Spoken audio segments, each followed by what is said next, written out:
call from a very large not-for-profit. So after the Red Cross and the United Way, Feeding America is the third largest not-for-profit in the US.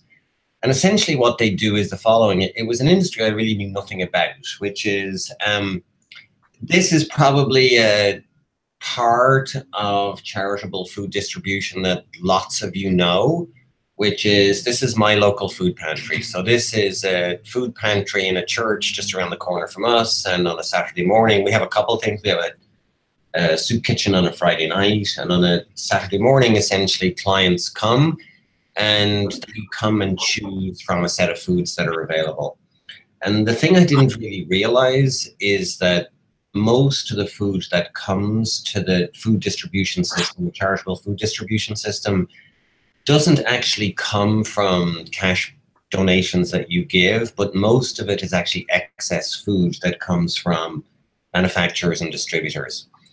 And the way the industry works is that before it gets to this end of the chain, what it does is it has to go through an intermediary, and the intermediary is a regional food bank that usually looks something like this. By the way, can everybody see the screen? Everything's okay?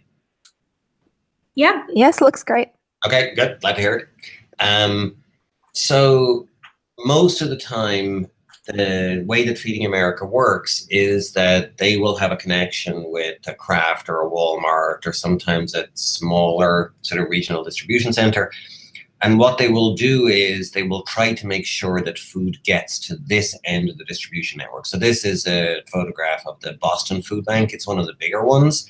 So essentially the job that I got involved in was trying to work out how best to allocate food to that end of the chain.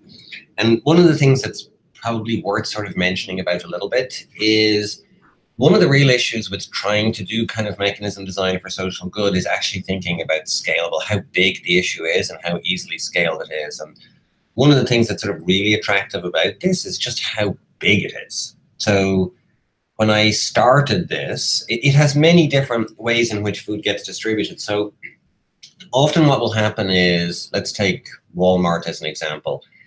Feeding America will get a phone call from Walmart and they will say, we have a truckload of, let's say, mac and cheese, and we would like to donate it to you. A lot of the time, what they'll do is they'll specify that it has to go to the local community. So there's a lot of what are called local donations. But often what will happen, and at the time that I got involved, about half the time what would happen is they would say, we don't mind who gets it, you decide who gets it. So Feeding America is essentially a not-for-profit which has this mandate essentially to try to feed people in the US through this network of food banks. And there are a total of 210 of them in the US. So, you know, wherever you happen to be, you know, so in the smaller states in the US, there's probably one food bank per state. In Illinois, we have about 4. So there's one in Chicago, and then there's in different parts of rural Chicago. And essentially the job of Feeding America is to try to get the food to those 210 food banks. And when we started doing this, I basically got involved in 2004. And at the time we were trying to get about somewhere between 200 million and 220 million pounds effectively distributed.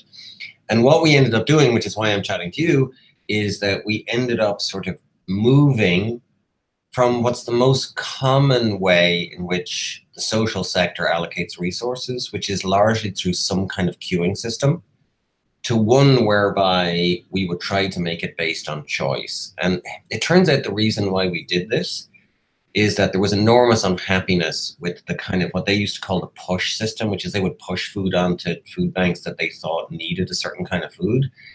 And often it turns out, even though it was the best meaning thing in the world, it turns out that it really wasn't the kind of food they needed or the kind of food that they could use.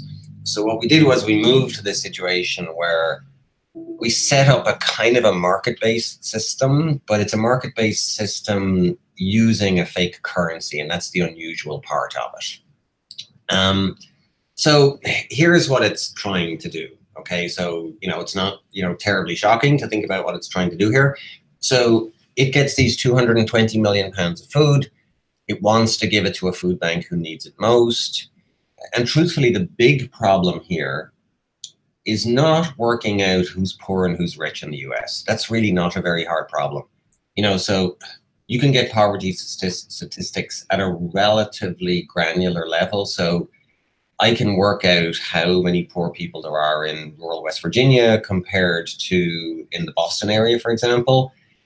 That's not the difficulty. The difficulty they have is the following. The difficulty they have is they give out about a fifth of all of the food that food banks get in the United States. And they don't actually know what the other 80% is. And that's kind of the real issue that goes on here, which is there's two kinds of problems that arise. One is a transitory one. So one of the biggest problems in food banking is the danger that food spoils. And there's two main ways in which this happens. One is that some food only gets donated when it's close to its expiration date. But there's another problem, which is one of the big constraints in food banking is actually refrigeration. So to take a sort of trivial example, if you're a food bank and you already have a lot of refrigerated goods and Feeding America gives you more, you simply can't store them. And as a result, they go off. So that's kind of one of the problems that happens. That's kind of the transitory version of it. The bigger problem, which I really knew nothing about when we started, is that it turns out there's another more permanent problem, which is there are some food banks that just happen to be located near big distributors who are very generous. And there are other areas where they're located beside food banks that really have nobody nearby. And that's what's called food rich and food poor. There are some food banks that just don't have enough food, and there's some food banks that kind of have plenty. And what you'll see is the manifestation of this in terms of what we did is the following, which is if you're food poor, so let me give you an example of one food bank that was quite food poor at the time. So one of the people, I'll describe how we did this. It was a committee of food bank directors, me as the economist, a couple of other academics involved in other dimensions. One of the food bank directors that was involved was a wonderful human being called John Arnold. And John Arnold ran a food bank in Western Michigan. Western Michigan is not close to distributors. And the problem that he had was that he simply didn't get enough food. And what he would do is he would hold back whatever money he had to try and make sure that on any given Friday when they needed to distribute food, that there would be enough. Whereas you take another place like Chicago, for example, Chicago has a lot of access to food. The last thing they need is more produce. What they really need is the stuff they don't get. So there's very desirable food. So peanut butter, pasta, chicken, those are really desirable foods. What it really needs is that kind of food. So part of the difficulty associated with this food richness is that Feeding America really wasn't quite sure what kinds of food these individual food banks wanted.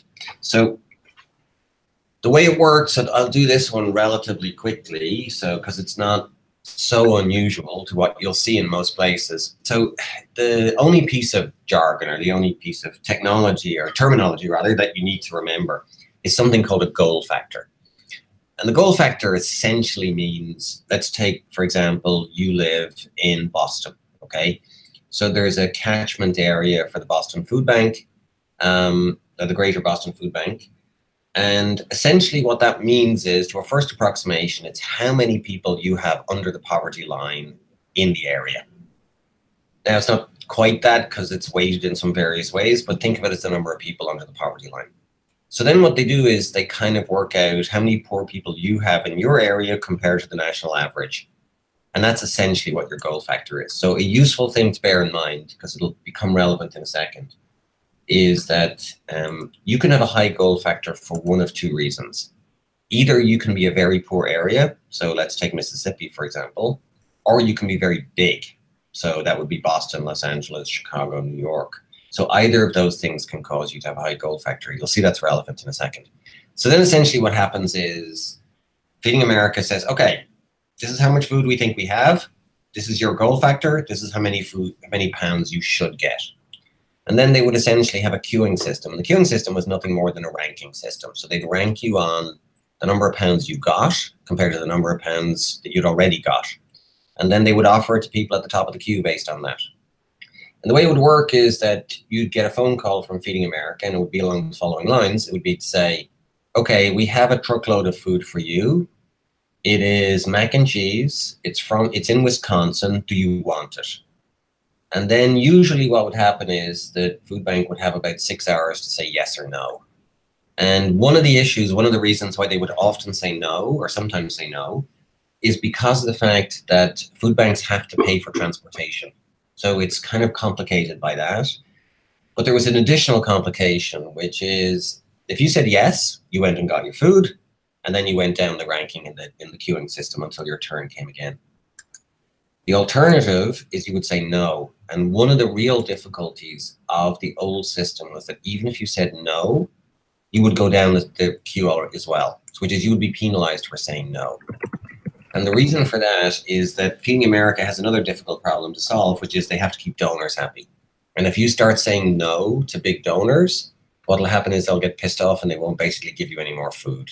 So the combination of people getting stuff they didn't really need, so the old caricature we used to talk about was Feeding America used to offer potatoes to Idaho, even though they had warehouses full of them. Combination of that, plus the fact that you got penalized for saying no, plus the fact that there were some food banks that were just perpetually poor, was sort of the source of the problem that sort of we had to deal with. So to give you one sense, just to give you a sort of benchmark for what I'm going to do in a few minutes, the way the system was set up is that if you had 1% more poor people, you were supposed to get 1% more pounds of food, okay? And that was essentially their logic of, we'll just equalize across everybody. It's seen as fair. And essentially the old system, this is just a regression line with a slope of 1 in logs. So essentially that's what they did, okay? So the problem though, is kind of described this to you before, is that sometimes you just get good stuff and someone else gets lousy stuff. There's stuff that spoils, there's this food richness problem. But there's one other problem that I'll try to describe, which is, so often what would happen is that if Feeding America called you, you had 6 hours to say no. If you said no, they would go to the next person in the queue. If that person said no, they would go to the next person in the queue. It was a very slow system. And the way it works is that a donor offers something and it sits in their warehouse until somebody picks it up. The problem is if it sits in that warehouse for a long time, the donors will get upset and they won't give anymore. So often what would happen is they would turn down what looked like decent donations because of the fact that they were afraid they couldn't get somebody to take it in time. So it was another problem that they thought maybe they weren't getting as much donations. So that's the backdrop to where we kind of started. So let me try and show you what we ended up doing. I'll do this for about 20 minutes or so. So group of 14 of us, okay, got together. Most of them were the directors of regional food banks. And kind of importantly, in terms of trying to get this implemented, the food bank directors essentially ranged across the entire spectrum of very big food banks, very small food banks, some rural ones, some urban ones. So what we tried to do was get a kind of representative sample of all the concerns of various food banks across the country. And one of the reasons for that is because the biggest difficulty we had, aside from the conceptual difficulty of using markets in this kind of setting, which initially lots of people balked at, the other difficulty we had is that there's a real concern that whatever we would do would benefit big food banks compared to small ones. So it was the 9 food bank directors. It was 3 staff from Feeding America, and there were 4 of us from the UFC. 2 essentially led the meetings, Harry Davis and Bob Hamada. Don Eisenstein is an ops guy, and he was particularly valuable for the following reason, which is before we implemented our system, we basically set up a fake bidding system that Don did, where they would bid in a fake kind of way for 3 months before it ended up going live. So he was super valuable for that. All right, so let me tell you what we did. Some of you may know the bones of this already, and then I'll sort of show you the data. So essentially what we did relatively early on, we were called, truthfully, to try to imagine some tweak to the queuing system that would make things better. And I think we realized pretty quickly that wasn't going to work very well. So what we ended up implementing after a lot of discussion is a system where every morning food bank directors wake up, they see a website. On the website, it has usually now 60 truckloads of food. A truckload of food, just to calibrate, is about 25,000 pounds of food. So about 60 truckloads of food. And then they would bid, and they would bid using this fake currency, which we've called shares. The way it works is it's a first price seal bid auction. I won't go into the details about how it ended up first price unless somebody wants to know. The important part of this was actually the sealed bid component. Before I get to that, let me do the following, which is there's 2 a day. So it all occurs on Chicago time because Feeding America is in Chicago. So there's one set of bidding that closes at noon, second set of bids that closes at 4 o'clock. You put in a bid, you find out within 5 minutes whether you got it or you didn't. You have to bid, post all the food at least 2 hours before. Usually it's more like 12 hours before that we do, sometimes even more. One of the important things that we had to sort out was to try to make this system fair. And I think if we hadn't done that with the food bank directors, it would have failed ignominiously.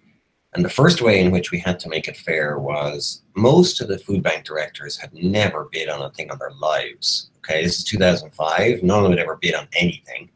And there was a real concern that it was going to benefit big food banks who were more sophisticated than the small ones. And the particular version of that was that if you looked at, you go to a place like Los Angeles probably on any given day has maybe 50 people in the building.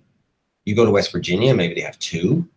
And the concern with a bidding system like an eBay system is that you would have somebody sitting at the screen, waiting till the last second, seeing what was cheap and sniping. So to stop that, which would have benefited the big guys, to stop that, we basically have sealed bids. Okay, so you don't know what the highest bid is. So this was one of a number of things we did to try and make this thing seem more fair. Second thing we did was food banks got upset all the time at being made to take stuff they didn't want. They used to have their arm twisted to take stuff they didn't want to keep donors happy. So now what happens is that if there's a lot which doesn't look particularly desirable, when they put in a bid, they can actually put in a negative price. So the system basically pays them for taking these goods. These are called bonus shares. And it turns out you'll see the data when we actually get to that, they're actually something that's used quite a lot. And it's sort of smoothed the waters about trying to get these undesirable loads taken. Another problem we had is that very quickly, some of the food bank directors in the smaller food banks said, look, it's not really fair, this system, because the following, which is the big food banks are going to have tons of these shares floating around because they're big, we're small. We're never going to be able to afford the really expensive stuff. And I'll show you how expensive some stuff is.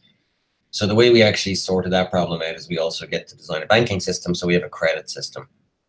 Now, the credit system is not very sophisticated. The way it works is the following. So suppose I don't have enough money in my account and I want to buy something.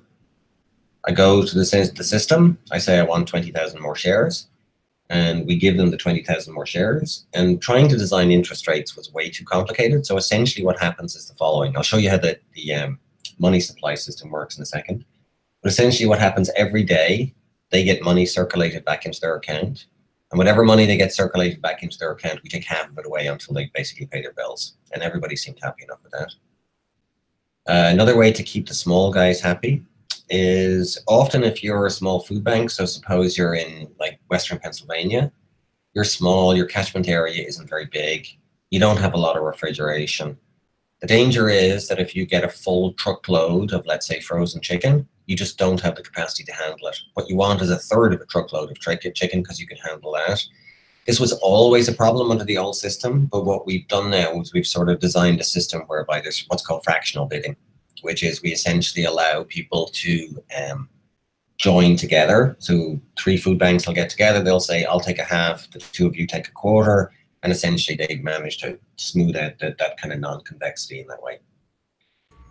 Next thing we did, this turned out to be entirely moot, which is the following, which is we said to the food banks, a lot of the food banks were like, look, we don't know how this thing is going to work. Something could happen that we can't predict, and we're going to be stuck with this system. So essentially what we did was set up a committee, and the committee is essentially an appeals committee, which is you could go to the food bank, you could go to Feeding America and say, look, I've been screwed by this. It's not fair. This wasn't the intended consequence. Can you actually sort this out? So we spent months actually coming up with the constitution of this committee called the Fairness and Equity Committee. The reason I say it's moot is that anybody could make a complaint to it, but there's never been a complaint in the 10 or 11 years that we've actually run the system. So as a result, the committee has never actually met.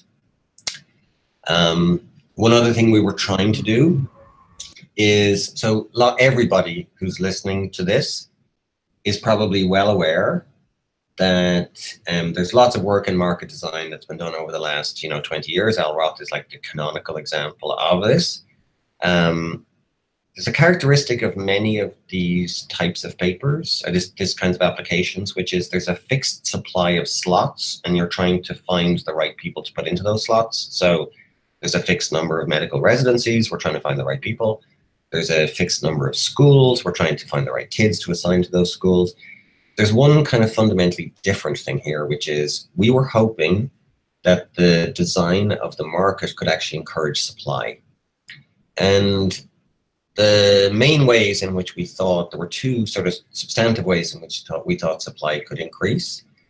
The first is by essentially going to donors and saying, look, we're going to use this thing effectively. So whatever altruism you have, you should be aware that this is going to be better used by giving food to us rather than throwing it out or giving it to another source. The second way, which I'm going to try and show you in a bit, is kind of the main thing I think that happened, is that, remember I told you that every 6 hours you offer it to somebody, they say no, you go to the next person. It's a very illiquid system. Now what happens is that everybody in the entire country gets offered the food at the same time. So it makes the system much more liquid, which means the food disappears from the dock much faster. And I'm going to show you some numbers in a bit, but I think the numbers really reflect probably the fact that stuff moves much faster. I think, truthfully, I'll show you this a little bit later, a lot of the motivation of donors is strategic rather than altruistic, which is, there is a component of it, which is they want to feed the poor. But I think a non-trivial component is they want this excess food gone from the dock and they want tax deductions.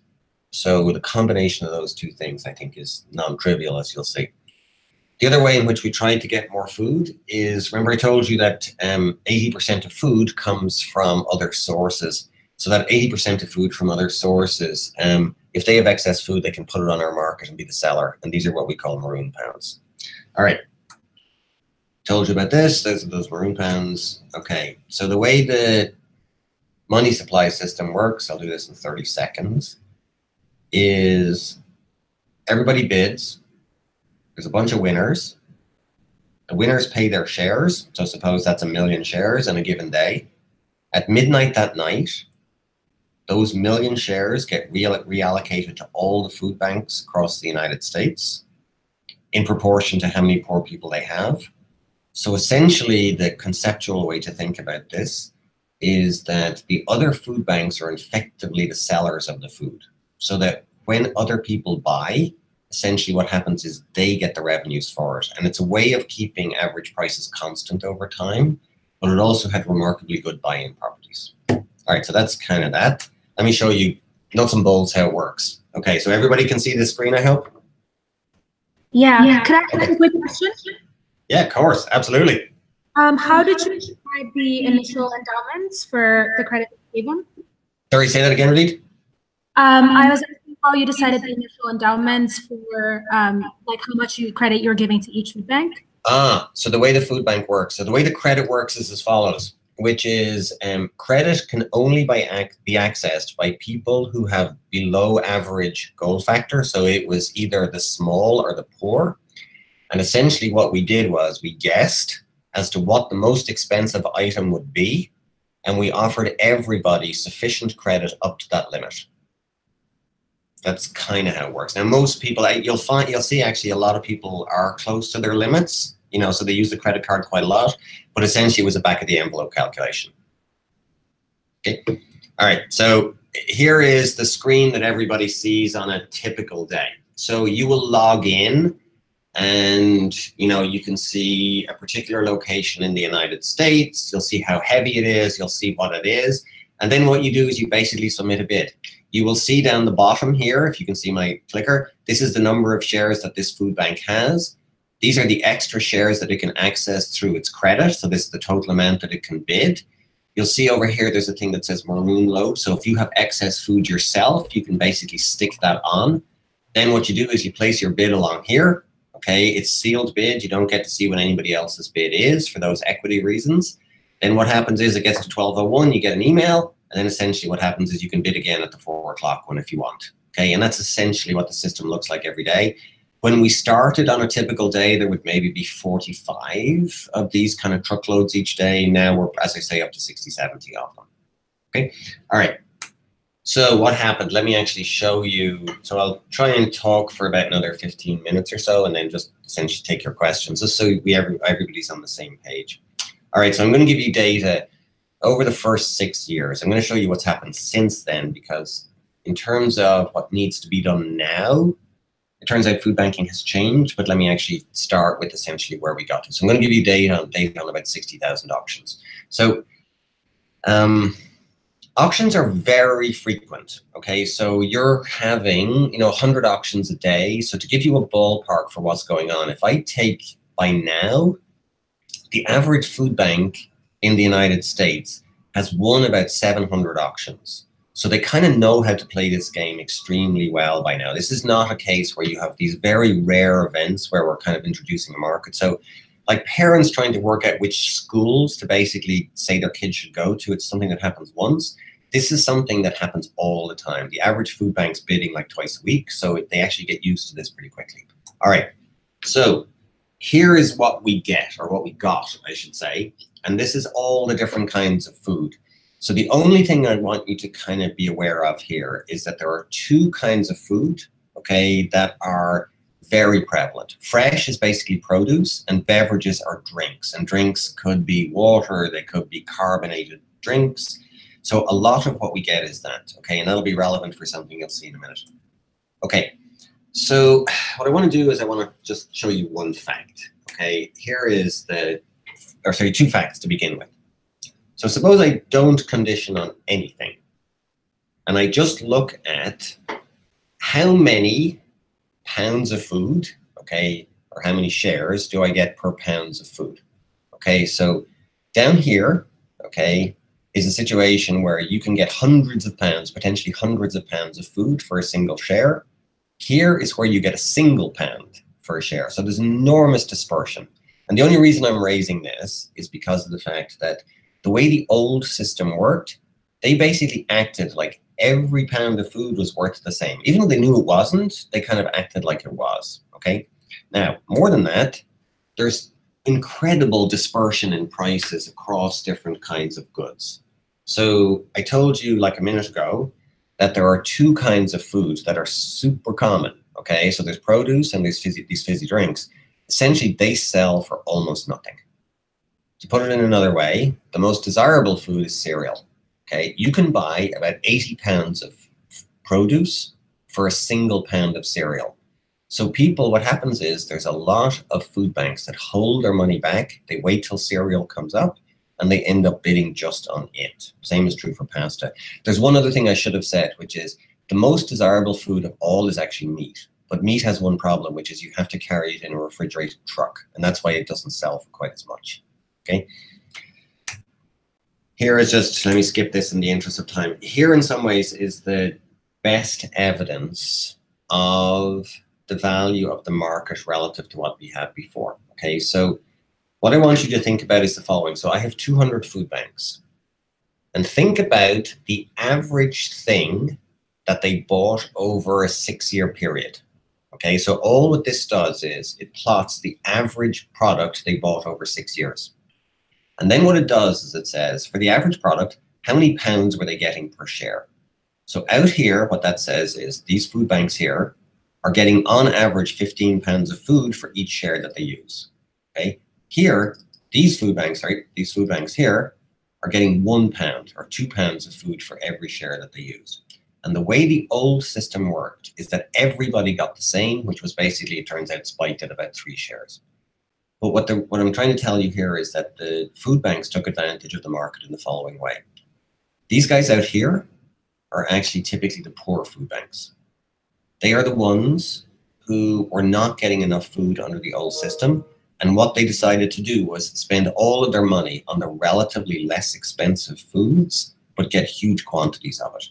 By contrast, it turns out that the Los Angeles of the world, the Chicagos of the world, essentially what they did was they kept all of their money and they ended up spending it on the more expensive foods. And this is the way in which food banks sorted. So despite the best intentions in the world of Feeding America, it seems like that's essentially what happened.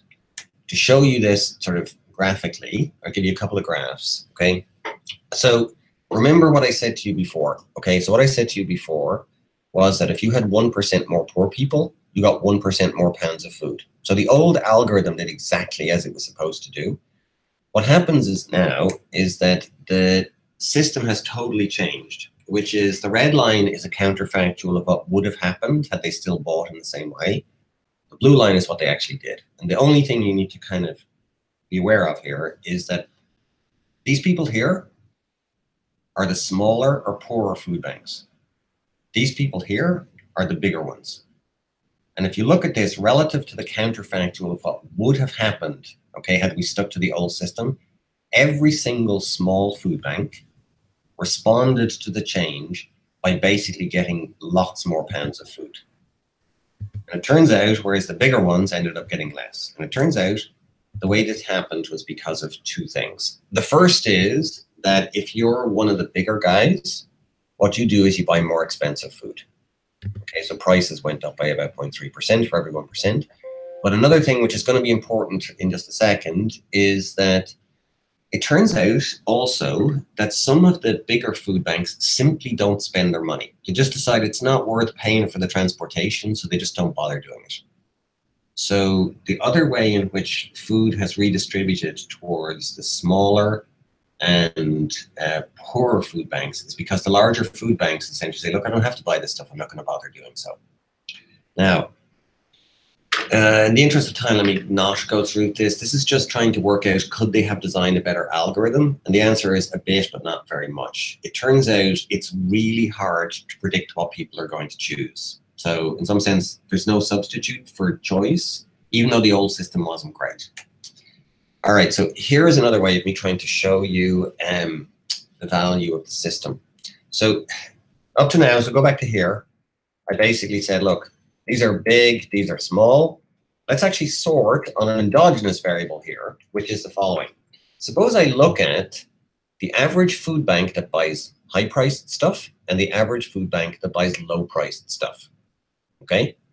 And suppose I actually compare those, okay? So here's just an indifference curve, but the only point I want you to remember is the following. So this is what it was like under the old system, point A. Everybody got point A, okay? Suppose that everybody spent their money. Okay, they didn't, but suppose everybody spent their money.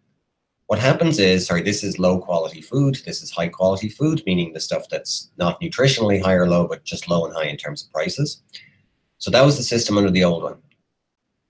The well-off food banks basically spend their money just on the high quality stuff. Poorer food banks spend their money on the low quality stuff. So that's the same. Sorry, go ahead. Yeah, I was just going to ask, what are the X and Y axes? I don't quite follow. Sorry. The X axis here is where I sort goods into those that are below average price. The Y, so think of this as being produce, okay? And the Y axis is actually cereal. So this is the most valuable goods, the things that sell for lots of money per pound. These are the things that you get lots of pounds per share. Now, I've drawn this as a 45-degree line, but it's not. Truly, the price line is about 7 to 1. You get way more pounds of food for low-quality food for a high-quality pound. But the only point I want you to bear in mind here is this part I've already told you. But the ultimate implication is the following, which is if you look at the fact that the high-quality or the well-off food banks don't spend their money, it turns out they end up down here. They actually get less of both relative to what they had before. Whereas the poor food banks actually end up with more of both. Because of the fact that they spend all their money, these guys don't spend their money. And as a result, it's an additional benefit to those guys. All right, so very quickly, okay, so I'll talk for another 5 minutes or so, and then I'll just chat. So to give you a sense as to how valuable these kinds of things we did, I think, were. So remember, about half of all food banks can get credit. It turns out about 12% of winning bids are credit. So about a quarter of all people who qualify use the credit card to buy, so that having access to credit matters. Joint bidding is not used by a lot of food banks, but among the small ones, they really value it. We do have negative prices. So at the beginning, people didn't know what to bid. We had like 13% negative prices. Now they're down to about 4%, but that's a good way of getting rid of those products that nobody actually wants. Okay, so this is just some pictures of this. In some sense, maybe the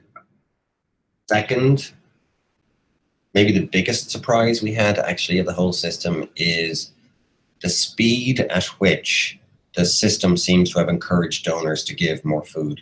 So this is just a time series of looking at what happened. So if you remember, I told you we had like 200 to 220 million pounds of food before, okay? We introduced this on July 1, 2005. Within about 12 months, we were essentially at 350 million pounds. So 100 million pounds of food came in. If you talk to a lot of our donors, most of the ways in which they talk about this is they said, look, I know the stuff is going to be gone from the dock, whereas previously it was sitting around forever. So it's in funny ways, it's like a value of liquidity. But this is equivalent to, you know, feeding about 80,000 people every day for the last 10 years. The maroon pounds, meaning the pounds that people could place from their own stocks in, is about 12 million pounds. It's not huge for a reason I can describe if we actually get time. All right, so let me try and give you since I've sort of told you what we've done, I won't go into the analytics, the theory, and the structural estimates of how valuable it is. I want to try and prompt a discussion essentially by what's happened, I think, over the last 10 years. So the first of these is to calibrate it against probably the best known example of a company which is doing sort of corporate social responsibility by trying to not waste excess food. So Starbucks has, over the last number of years, introduced this program called Food Share and has got a lot of positive publicity for it. And it's part of a more general trend towards not trying to waste food. So I want to try and sort of calibrate what we have done and also as a discussion relative to Starbucks. Here's how Starbucks Food Share works. So at the end of the day, Starbucks has excess food. So what they do is they donate that excess food to the local food bank or the local food pantry. And the way it works is that the person from the food pantry, the volunteer typically, has to show up sometime between 10 p.m. and 4 a.m. to collect the food. On average, Starbucks has about 10 pounds of extra food every day. So what that means is that somebody shows up between 10 p.m. and 4 a.m. to collect on average about 3,000 pounds of food a year. That if they show up 300 days a year, essentially Starbucks gives about 3,000 pounds of food. That's the equivalent of about an eighth of one truck of food that we give out. And the reason I raise that is not to say, oh great, we did a lot of stuff. But the reason I raise it is the following, is that most food banks do not want this food. And what's happened as the equilibrium with Starbucks model is that the only way that food banks will actually take this food is if Starbucks pays them. So there's a transaction whereby they either buy them trucks or they pay them for administrative expenses. So it's a way of me trying to explain to you that like there's a lot of social good that appears to be social good, but the food itself in this case actually has negative value because it's so hard to get volunteers to come between 10 a.m. and 4 p.m. and they have to come in refrigerated trucks in order to get 10 pounds of food. So I'm just trying to say this as a way of trying to calibrate how to think about social good. All right, last couple of things. Okay, I won't go through the theory, won't go through the structural estimate, but let me actually try and show you what's happened since. Okay, and this is really the going forward bit. So anybody who has any interest in getting involved in the food banking world and doing mechanism design in this kind of context, here I think are the issues we're facing now. Okay, so everything seems to have worked pretty well. Okay, so what I want to do is I want to try and show you two substantive remaining problems. The first is food banking has changed. And the way I'm going to try and show you this is the following. So remember, we got all of this food. So this is the same table I stuck up before. Okay, so this is the amount of food we had in 2006. You can weight this by quality. This stuff is super cheap. You know, the produce and the snacks are super cheap. You know, the meats are expensive. The pasta is super expensive. So you can weight this by quality. And I began to notice very quickly that the quality of food that we were getting being put on the auction market was actually got significantly worse over time. So between 2005 and 2013, quality of food went down by about a third. So To a first approximation, that means we're getting more produce. And the problem with produce, by the way, is that it's often close to expiration when you get it.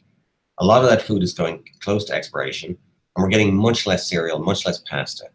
So not surprisingly, I got kind of worried by this. I was thinking, hang on, what the hell's going on here? Like, is there something wrong with the system we designed? And when I talked to Feeding America, they said, no, this is totally across the board. We're just not getting good food anymore. And it turns out the reason they're not getting good food is that there's now a secondary market for excess food.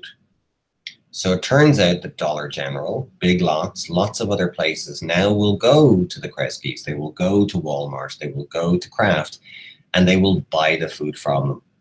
And a lot of the companies have a fiduciary duty to their shareholders, and they feel they have to do this. So they actually give less of the good quality food.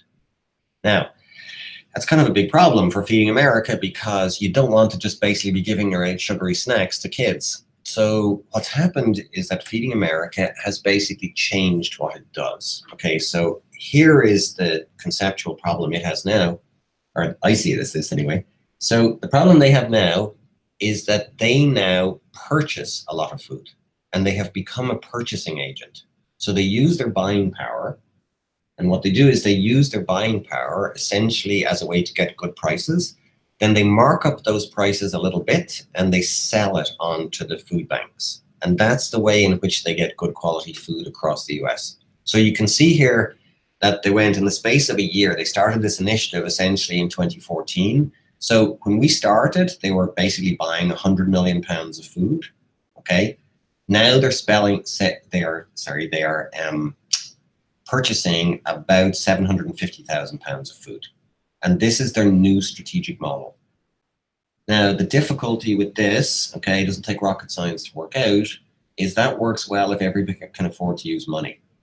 But the reason we started this in the first place, and why we didn't use real money, is that a lot of the areas in the US that are poor are also really bad at doing fundraising, partly because the surrounding areas are not very rich. So that's essentially where they are now. We now give out, remember we started at 200 million, we're now up to about 400 million on our choice system. We call it the choice system, but the purchased food has totally outstripped this. Okay, it's now up to about 700 million pounds of food. And here is the difficulty that we face. This is a plot, okay, of all the food banks in the United States, and it essentially shows you the dispersion and how well food banks can raise money. And it's all over the place. You know, so I know out here, okay, is New York City.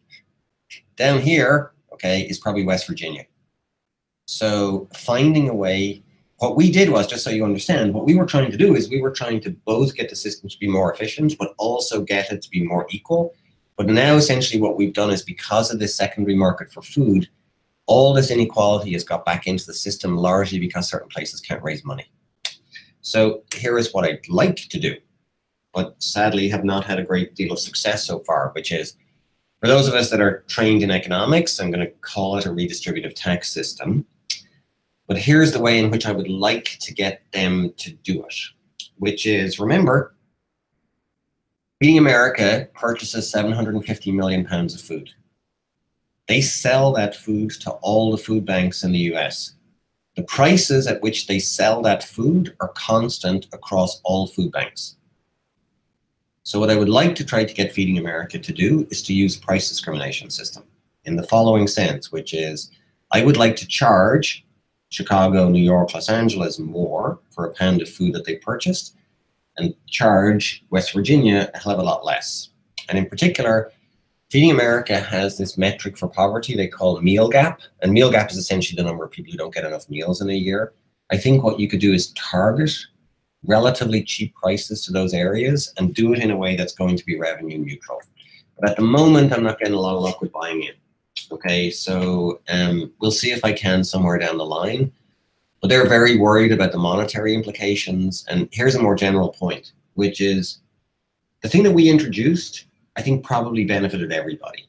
This is one that clearly does not benefit everybody. If you're rich, you're probably going to pay more. And it's really hard to do that in the context of a not-for-profit. All right, the other thing that I would like to try to do is try to sort out inefficiencies at a local level, okay? So remember what I did, or what we did, sorry, is we got food to the Chicago Food Depository. It turns out getting food from the Chicago Food Depository down to a much more local level is unbelievably inefficient.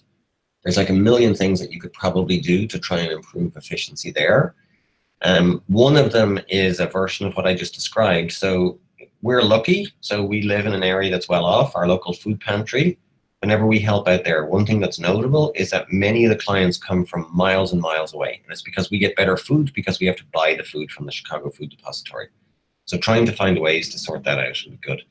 The other thing that would actually be really valuable, so I've been actually working in Los Angeles, again, without a huge degree of success at getting buy-in, is that I would like to find a way. So here is a problem that actually happened. So when I went to LA, I showed them some data, and the data showed that there are certain areas in Los Angeles that are not getting enough food.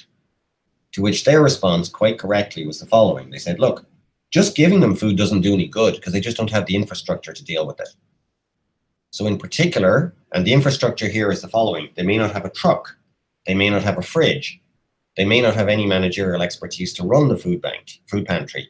So one of the things that I would like to do, or somebody should do, I should say, at a local level, is that trying to find ways to coordinate local networks. So for example, Los Angeles has 600 food pantries.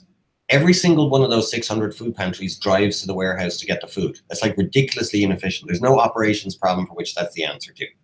Okay, so trying to find a way to coordinate distribution, trying to find a way to basically share fridges. And truthfully, one of the most valuable things would be trying to find ways to coordinate volunteers and managerial expertise. So most food pantries in well-off areas are run by, it's typically like a retired consultant. There's a degree of managerial expertise that's involved in that. But if you go to particularly poor areas, there's no managerial expertise. So trying to find a way to share volunteer networks would be super valuable. And that's the other thing that I think would be, it's probably valuable at a more than just in terms of food distribution, but more valuable in terms of all sorts of different things. But as I say, not a great deal of success so far. And hopefully we can basically make some progress on that in the next while. All right, so that's basically my spiel, I should say. How about I get rid of this and then I go back to screen sharing or non-screen sharing. All right, how am I doing here? Good, now we can see. Hold on, let's see if I'm up. Seems like I'm still seeing you here. Yeah, and we can see you as well. Oh, you can see me. Totally great. Okay, cool. This was really fantastic. So I have a couple questions, but I wanted to give priority to people in the call who haven't yet spoken up. Does anyone have any questions or anything that you'd like to pick Canice's brains about? Just a clarification question: is the money each food bank gets based on their is it goal, or is it equal incomes model, or it's proportional to need? It's proportional to need, actually. So it's equal for every client that we think you have, which essentially means equal for everybody under the poverty level. So it was a way of trying to use incomes as a way of redistributing. And it turns out it's more than proportional in the following sense, because the ones who have a lot of poor tend to be the ones that spend all their money and use all of their credit, whereas the ones who are relatively well off often sit on their shares. So even though the rule is equal per client, it turns out that it's been a bit progressive because of that propensity to consume. And if you don't use all the money, does that go away at some point, or you just build up an enormous surplus of money? Yeah. So it turns out that the way it works is as follows. So every night you get this redistribution of shares into your account. But what we did was, and luckily we did this at the very beginning, we basically have a cap as to how much money you can get. So some of the bigger food banks are sitting on this cap and they basically get no more shares. So that's our way of trying to deal with the problem of building up infinite stocks of shares. Thank you. That's very helpful. Thank you for that question, Peng. That was good clarifying point. Any other questions or thoughts? So the question about the fractional bidding by, you said food banks can bid for, a third of a food truck.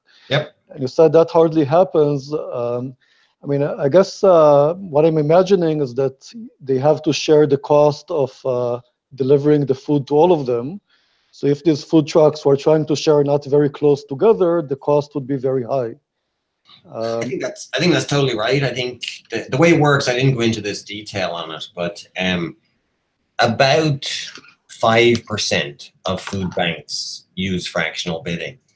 But those that use it a lot. So I would say it's actually been more valuable politically than it has been from an efficiency perspective in the following sense, which is food bank directors, when we were trying to persuade them to introduce this, they were so concerned that nobody would be left behind.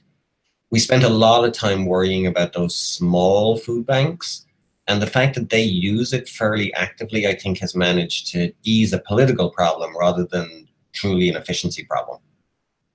Mm-hmm. Somewhat relatedly, I should probably kill it. So somewhat relatedly, I'm curious about geographical externalities. So if the winning bid is really far away from where the truckload is currently is, and there's a lower really close, is it that the banks are paying for delivery, or do you account for these externalities at all? Not at all. So in fact, one of the things I didn't speak about at all actually is the following. So the way the old system used to work is that you were basically on the queue, and almost independently of where the thing was, it would be offered to you. So we had this kind of ridiculous story where one of the food bank directors who was on our committee was Susanna, who was the food bank director in Alaska. And one morning she got a call that basically offered her a truckload of frozen chicken in Alabama. You know, so there were all of these kind of crazy things that happened before. One of the huge benefits, I can't measure this because Feeding America won't give me geographic data, but one of the huge benefits associated with the current system is they only bid on stuff that's close.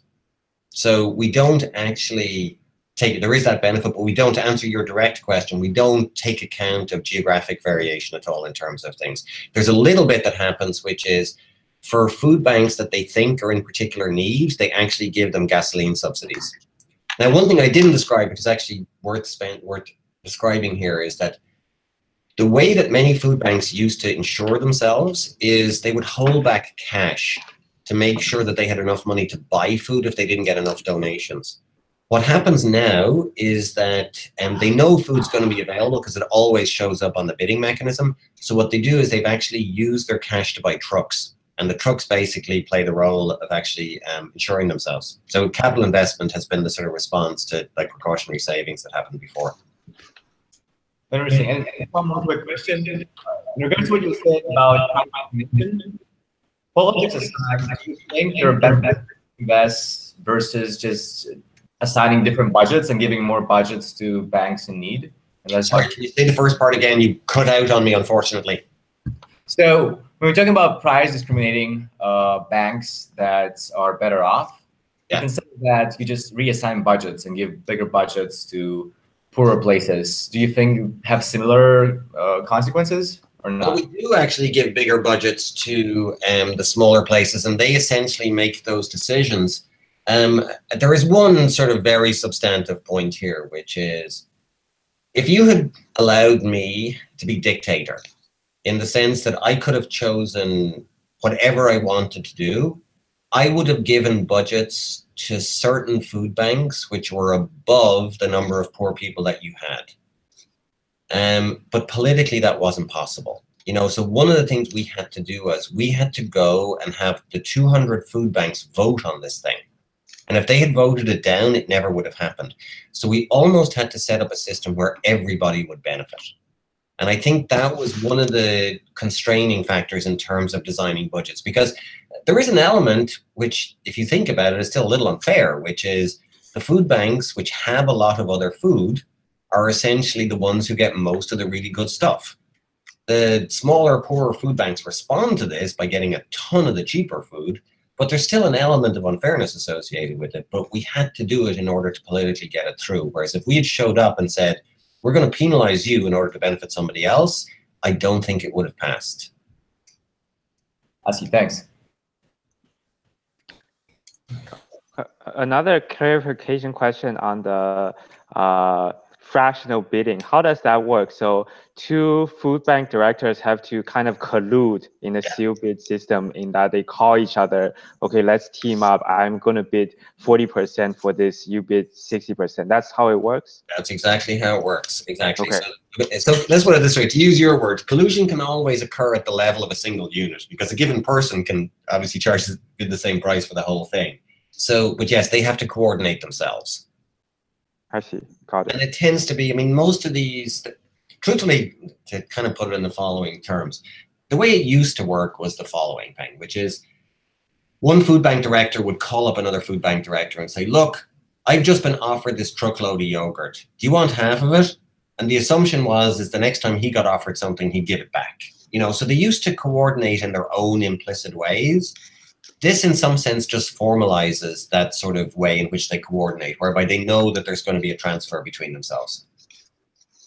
Thank you. So I have one. Oh, sorry.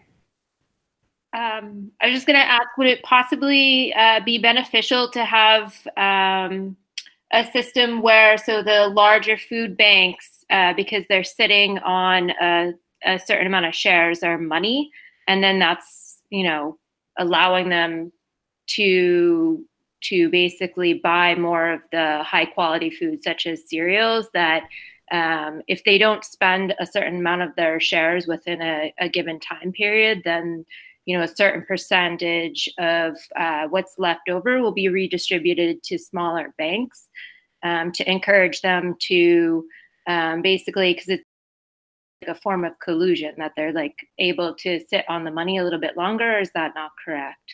They don't really use it in that way. I mean, I think there's another way in which I would have probably done it, which is, in a funny way, them sitting on the shares isn't a problem because it just changes the average price level, you know, so it doesn't actually screw things up that much. But there is one thing that I think would be a good redistributive system, which is, I know that there are certain kinds of food that are purchased by the wealthy. So wealthy is a kind of relative term here, but, you know, your Los Angeles, your Chicago, whatever. Chicago, Los Angeles tends to buy chicken. They tend to buy peanut butter. One way in which you could redistribute, okay, is to essentially charge higher prices for those things, which have a tax system, which is when you purchase chicken, you purchase peanut butter, most of that money gets redistributed to the people who don't buy peanut butter and chicken. So there's lots of ways in which we could redistribute.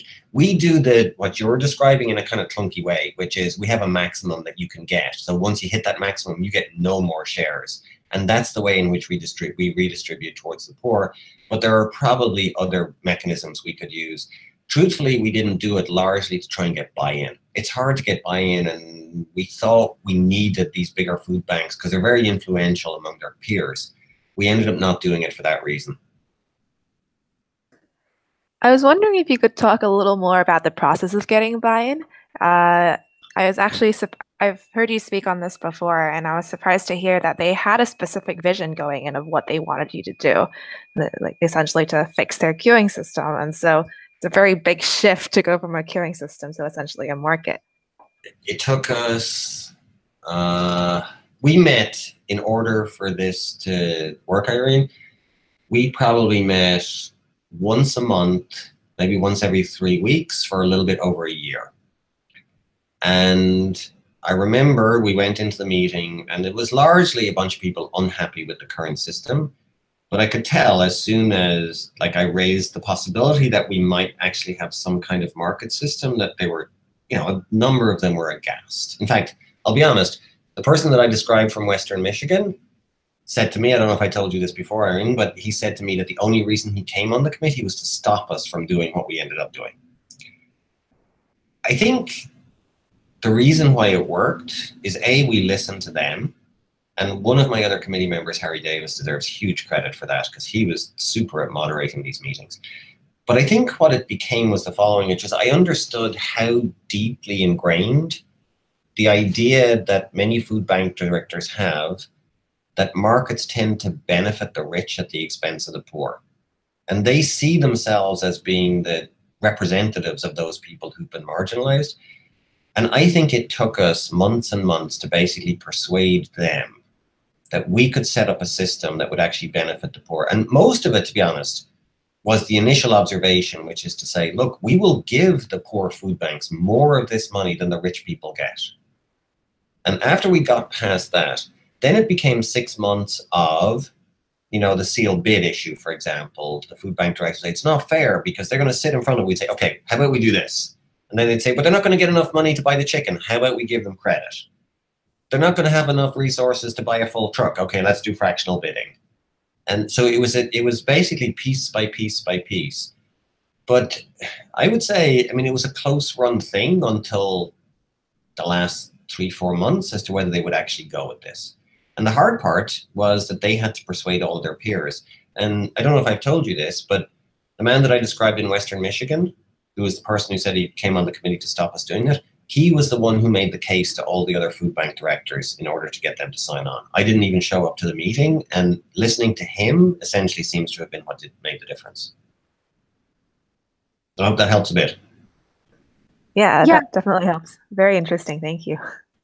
Actually, a follow-up question to that. Have there been any unintended consequences that you didn't anticipate? Good question. One really strange one, which is I didn't actually go into describing the success of people placing their own food onto our market.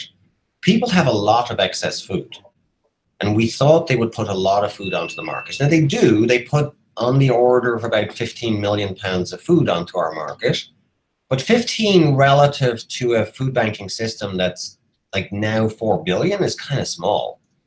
And the unintended consequence was the following, and this I think was one of the biggest mistakes we made, is if you ask food bank directors why they don't place their food on the market, a common thing they will say is that I don't feel like I should benefit at the expense of my peers, because they effectively sell the food and they get the shares. The unintended consequence is that people are reluctant to do that. And I think if I was doing it over again, I think what I would do is, instead of having, maybe I'd have both of them, but instead of having a selling button, I actually might allow them just to donate it. I think they might have actually given more if I just let them donate it than if I had sold it to them. That's the worst, I think, unintended consequence that we've actually seen. Follow up on that, like how would you know these things ahead of time? Would being there within their culture longer, or having certain kinds of conversation be possible to like understand these things? Yeah, I think if I had tried to do this without spending a year talking to food bank directors, it would have been an unmitigated disaster, because I just would have had no clue. I mean, truthfully, I'm surprised in retrospect that the food bank directors didn't say this to me, because they were my filter. I mean, they were my filter. I can't claim to understand their culture, but they would sit in rooms and tell me how it would be received by their peers. And it's only, I think that was the one part, truthfully, that surprised them. Maybe they thought their peers were more greedy than they actually were, rather than as being altruistic by just donating food. But I think just sitting and listening to them for a year was the only way that I could actually pull this off. And in fact, maybe this is my problem now, which is I'm going to Los Angeles, I'm going back to Feeding America, I'm making these proposals. And, you know, the thing that's different about what we did compared to what I'm doing now is they came to me and said, I have a problem. And you know, I could walk into a setting where they acknowledged they had a problem and they were willing to talk to me for a year. It's harder when you're walking in from the outside. And how did that happen? I mean, how did they like know to contact you? How did they know that there might be a solution that you could offer that might help mitigate some of the inefficiencies? Like, how did that seems like a really fortuitous thing? It's total fluke. I mean, it literally was the following, which is I mentioned these other people who were on the committee. One of them happened to be a board member at Feeding America, and they said, look, can you help us? And he said, well, I'm not an economist, I don't have expertise, but I know this guy who has these kind of unusual interests, so maybe he'd do it. He'd be interested in talking. But it was pure fluke. I mean, if that conversation hadn't happened, we wouldn't be here today. Interesting. So blind luck. I had a question about. Sorry. I had a question about the thing that you were saying at the end about the resharing or the secondary markets which have come up. Yeah. Was wondering, I mean, so I can see arguments saying that actually benefit, that people prefer buying food than going to a food bank. So what do you think is the sort of market failure of having these secondary markets, of having the big lots? Or I think it's the following. I mean, here's a more general point, which is one of the things that the food banking industry relies upon is the errors of the primary market, you know, which is we get mistakes. It's always the stuff you ordered too much of. It's the product variety you thought people would like, but they didn't kind of like. So we always knew that we were fighting the race against, you know, there's been a way more efficiency in terms of inventory management than there used to be. You know, so inventory management is super valuable, but we pick up the residual. And we always knew we were fighting that fight. And they've been dealing that fight by and large through computerization. Computerization is so valuable for managing inventories. And we've now been fighting that fight, or they've been fighting that fight for 25 years. But the thing that's new really is on the retail side, the introduction of very large retail chains that essentially resell items purchased from other retailers.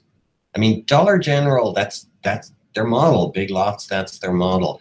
So it was really entry in that market that's actually been the issue. And, you know, I think the right way to say it is that the thing we have realized is the extent to which most of the donors to Feeding America, at the end of the day, they'd sooner sell the food than give it away. You know, even though there's social good associated with doing so, I think part of the reason for that is they don't get a lot of, it's not like Starbucks. Starbucks gets a lot of positive publicity for giving food. Most of these intermediary distributors don't. And the other part of it is that often the social good that's sort of attached to their reputation is not proportional to how much they give. So that was the point about Starbucks example. Food that Starbucks gives doesn't make that much difference, but they get a lot of benefit from it. Like if you compared Starbucks to Kraft probably gives in welfare terms like 1,000 times more food than Starbucks gives, but certainly its reputation for social good is not 1,000 times better. I think that's part of the issue. That's the market failure, if you want to put it that way. Well, so I guess, sorry, so quick follow-up, but I mean, is it not that Big Lots is also being a failure in a smaller way?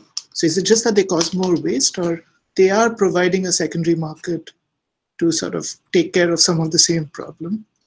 And again, I mean this as a somewhat of a straw man comment, but like, there seems like the argument there are helping remove waste somewhat. Unfortunately, you're breaking up, so I didn't quite hear all of what you were saying. I guess I'm claiming that, I was wondering that suppose one makes an argument that the secondary market is also helping remove food waste.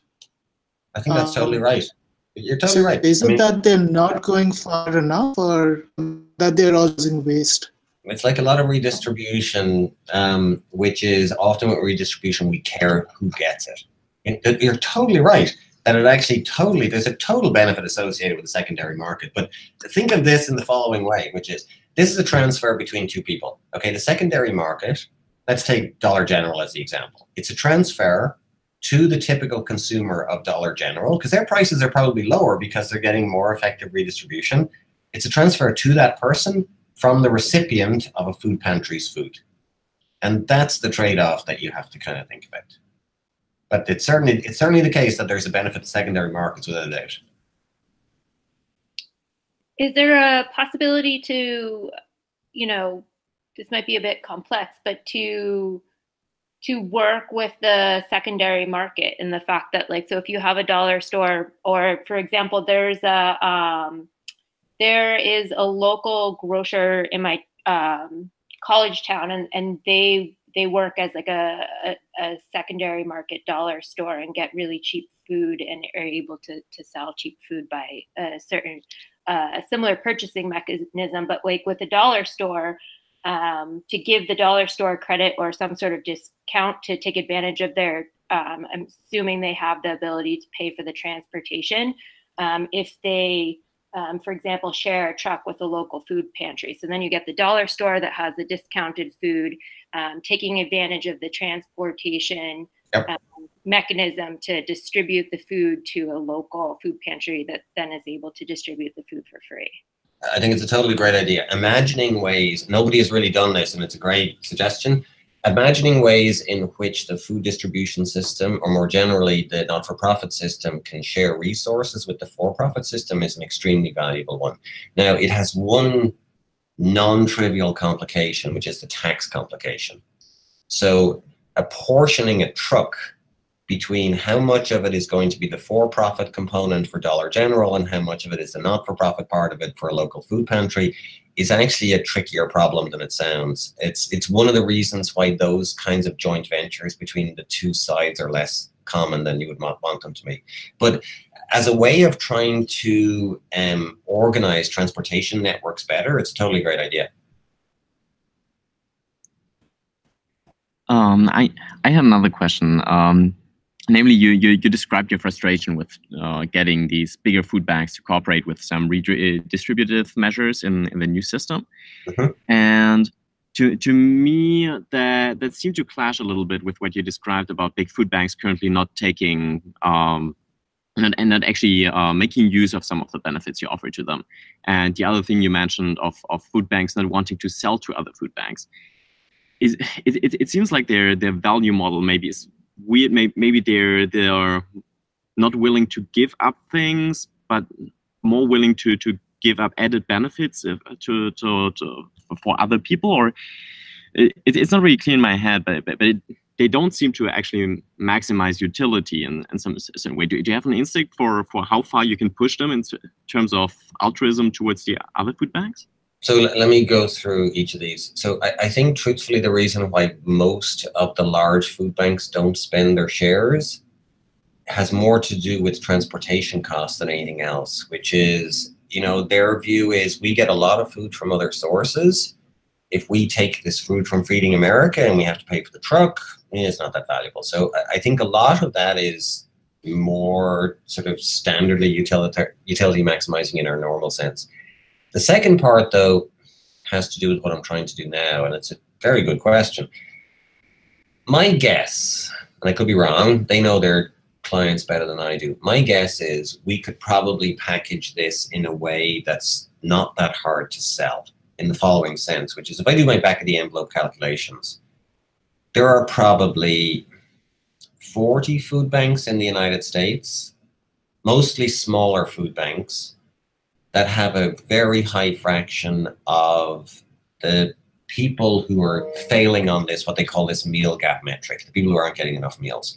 So that's about 20% of all food banks. My back of the envelope calculation is that I could go to all the food banks in the US and I could say, look, the top 50% of you, meaning the 50% of you that are in the best shape, if you paid 10% extra for your food, I could reduce prices to this lower 20% by almost half. I have a feeling we could probably sell that to them. But for some reason, Feeding America is very reluctant to go that route. And I think part of the reason they're very reluctant to go that route is the following, which is Feeding America has an annual budget, I'm kind of making this up now, of somewhere close to $1 billion. The amount of money that they spend on food, remember they spend about $750 million on food. The gross amount of money that they spend on food is close to $800 million. So one of the things they're terrified of is if I screw up and it turns out not to be revenue neutral, they could be $30 million in the hole.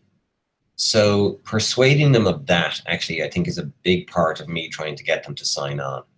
There are ways to do it, but at the moment I think they're running a little bit scared. My sense is that's a bigger part of their resistance than it is the fear that if they go to these better off food banks and say, look, I'm going to raise your prices by 8, 9, 10%, that they'll all run away. That's my guess. Does that help? Yeah, thank you very much. I have one more question also. So earlier you mentioned that this is the kind of market where if you're able to run things more efficiently, you might actually be able to increase supply. Yeah.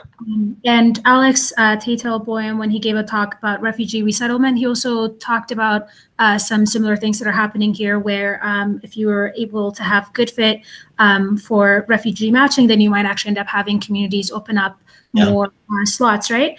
And I've been thinking about this quite a bit, because it seems to me like in these types of markets where there is more supply, it's just that it's being held off, and you're trying to kind of facilitate like actually providing more supply. It seems to me that it's not just an efficiency question, but there's probably also some political things that are happening and potentially lack of trust.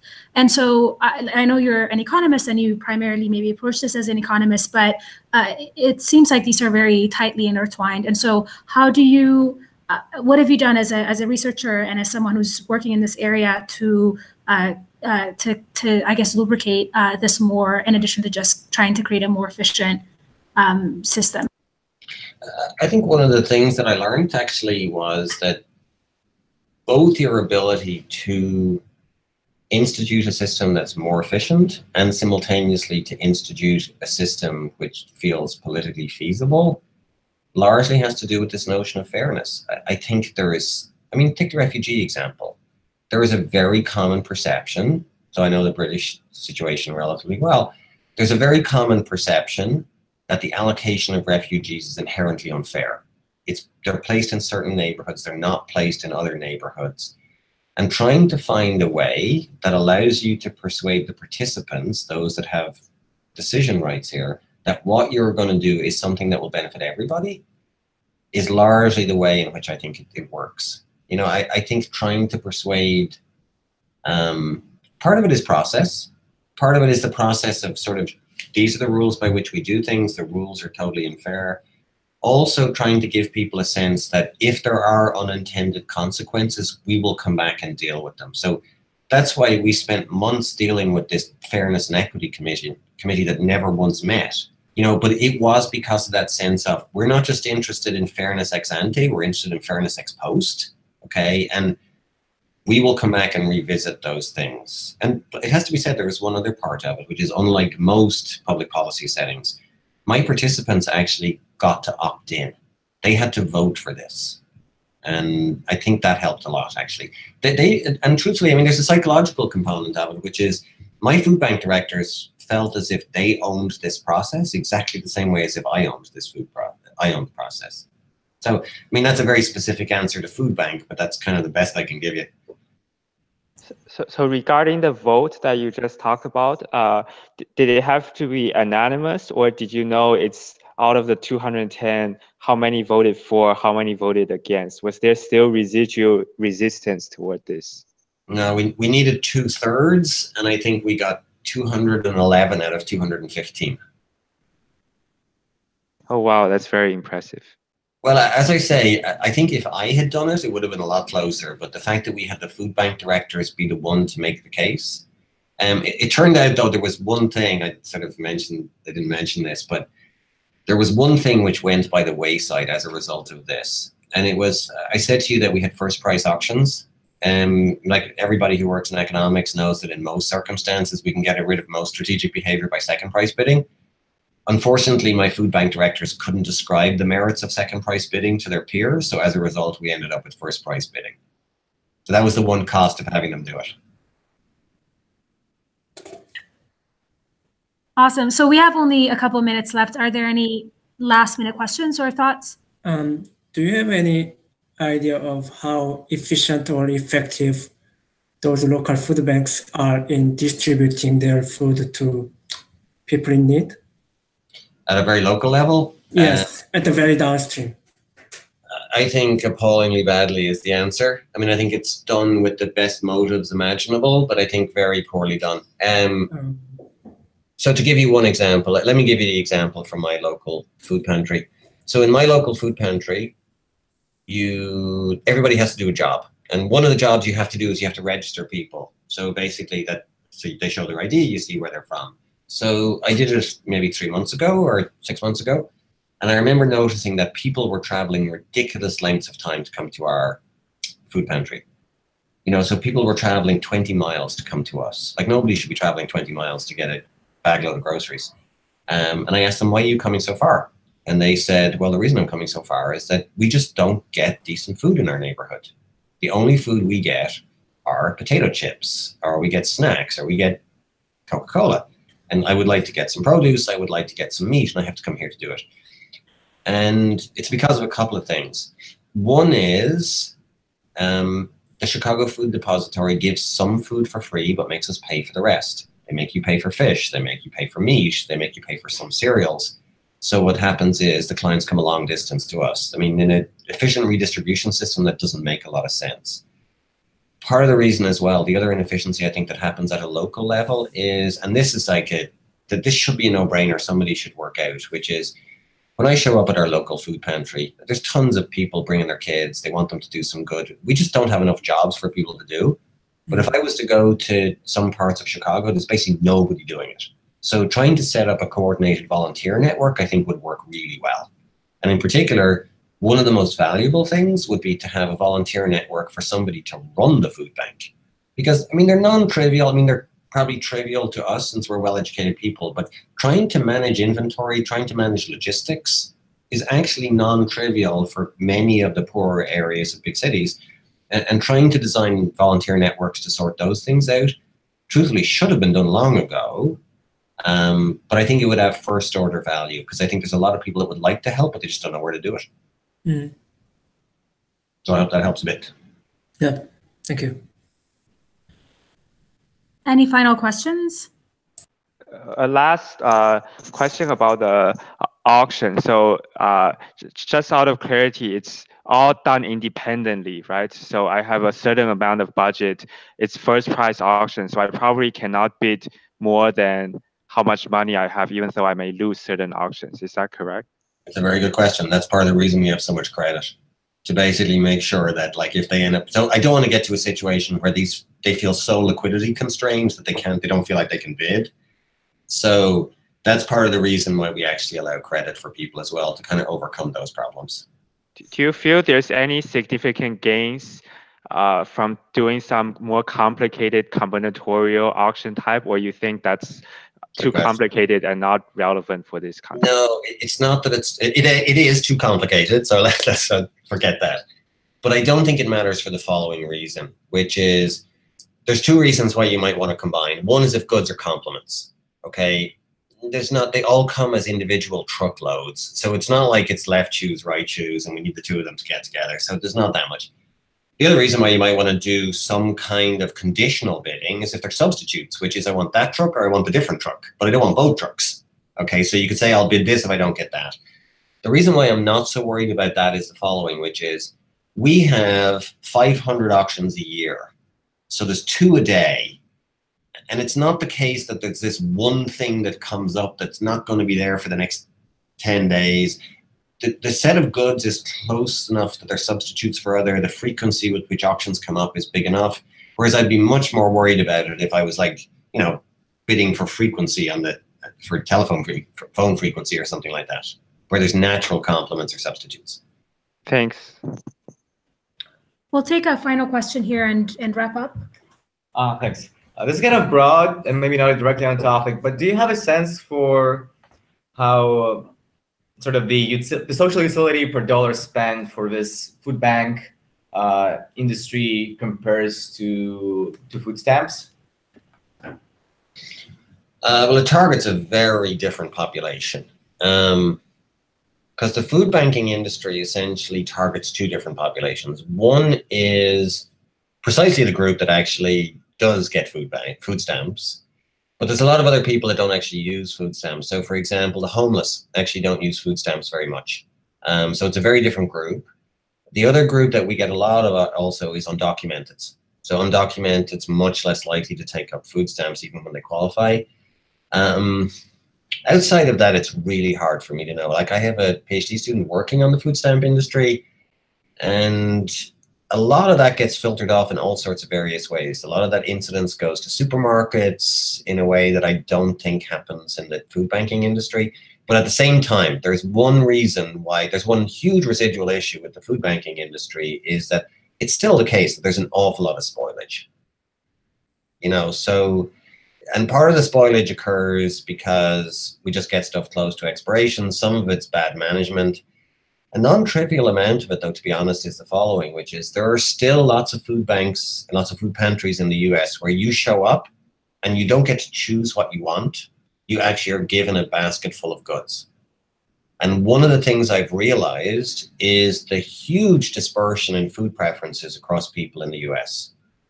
And some of that's idiosyncratic, but some of it is entirely systematic. There are certain demographic groups that will eat pasta. There are some demographic groups that will eat rice. There are certain vegetables that are never used by certain demographic groups. So the amount of wastage there is huge.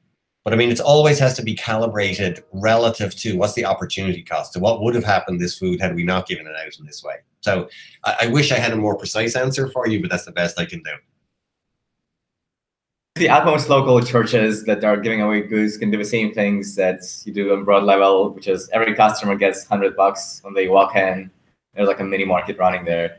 So there actually is a local food pantry in Philadelphia that does exactly this, which is they actually just give you essentially vouchers and you get to decide what you spend the vouchers on. But you know, one of the things, maybe one of the most valuable things that we did, and it's the reason why we use the auctions, is that we actually didn't know what relative prices were going to be. Like I never, if I had shown up at Feeding America and said, I would like to design it such that you can get 80 pounds of produce or 1 pound of cereal, they would have told me I was an idiot. But that's essentially what's happened. So one of the advantages, we have done price discovery through this, whereas the thing that works, as I'm told, the way it works in Philadelphia is they have a situation where they charge chicken costs 3 vouchers and broccoli costs 1 voucher, and nobody buys the broccoli. They all buy the chicken until the chicken runs out. So it doesn't really fulfill the purpose. Prices only work if they're the right prices. I see. Awesome. Thank you so much. This was really fantastic. We really appreciate it. Thank you so much. Thanks for having me. It's a great idea. I'm glad you're doing it. Good. Thanks. Bye. All right.